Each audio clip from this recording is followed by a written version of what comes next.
आनंदपुर पौर परिषद अंतर्गत स्थलपड़ा ग्रामर नमिता मिश्र और राजेश कुमार मिश्र सुपुत्र राजदीप मिश्र सर्वभारतीय स्तर में आईआईटी प्रवेशिका परीक्षा रे प्रथम 10 जनक मध्यरु षष्ठ स्थान रे रहितिबार जणा जायछि। सूचनायोग्य 14 वर्ष बयसरु राजदीप 3 थर आंतर्जातिक स्तर में भारत को प्रतिनिधित्व करिबार सुजोग पाई जूनियर साइंस ओलंपियाड रे स्वर्ण पदक हासिल करथिले। 2021 रे दुबई ठारे आईजेएसओ 2022 रे कोलंबिया इंटरनेशनल एस्ट्रोनॉमी ओ एस्ट्रोफिजिक्स ओलंपियाड एवं 2023 रे पोलैंड रे जोगदे कृतित्व हासिल करिसंती। एतद व्यतीत 2024 जेई परीक्षा रे शतकड़ा 99.9 मार्क रखी कृतित्व अर्जन करथिबा बेले द्वादश बोर्ड परीक्षा रे पदार्थ विज्ञान और रसायन शास्त्र रे शतकड़ा 100 मार्क रखी एवं गणित रे शतकड़ा 99 मार्क रखी निजर अभूतपूर्व कृतित्व प्रदर्शन करिसंती। तांकर बापा गुजरात रो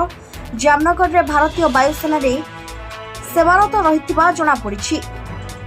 तांकर एही सफलतार श्रेय बापा माँ और गुरुजी को दैछंती। से आनंदपुर माटीर पुआ सफलता नहीं अंचल रे खुशीर लहरी खेली जाइछि। Report time TV.